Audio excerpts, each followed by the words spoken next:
These are some TV shows that are guilty of breaking what I call the law of probable continuum. What are the odds of all these characters still being in this same situation for this length of time? Now, you take classic workplace comedies like WKRP in Cincinnati and The Mary Tyler Moore Show, which ran for 4 seasons and 7 seasons.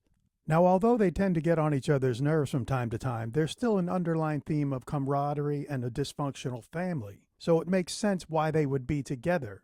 Now, there's an employee turnover regardless of where you're working, so you have to ask how many jobs have you had for 7 years or more where the same exact people are working there? But I'm going to let that slide and give this one a not guilty verdict.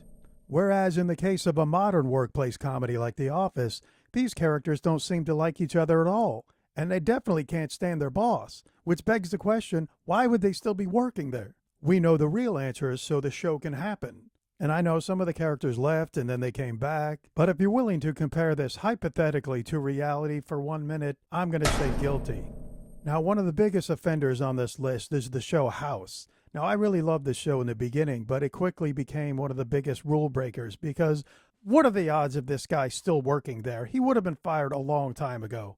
And yes, he eventually does get fired and put in jail, but by that time it was too little too late. There's no way this would have gone on that long. On Saved by the Bell, they realized they can't keep these kids in high school forever, so they eventually graduated to college. Then they all got jobs together after college. They really milked the hell out of this show. Now, when it comes to the kids' age, some sitcoms abide by the rule, you must acknowledge and send them to college. I totally just made that up. But on The Cosby Show, they sent Denise off to a different world in her own spin-off. Well, briefly anyway, I think she dropped out of that college and they continued the show without her. Could these friends stay together for 7 or 8 years? Sure, although I don't know how they afford those apartments in New York.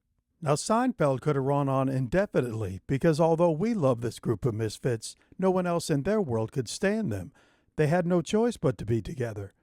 I would have loved to have seen a 10th, 11th, 12th season. Look at It's Always Sunny in Philadelphia.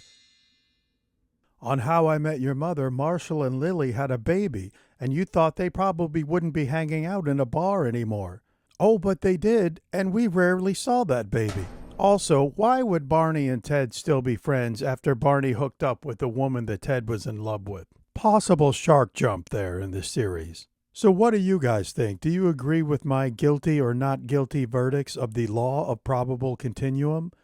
My name's Pete, and this is the kind of timely, prescient material that I do. So if you're into that, give me a subscribe.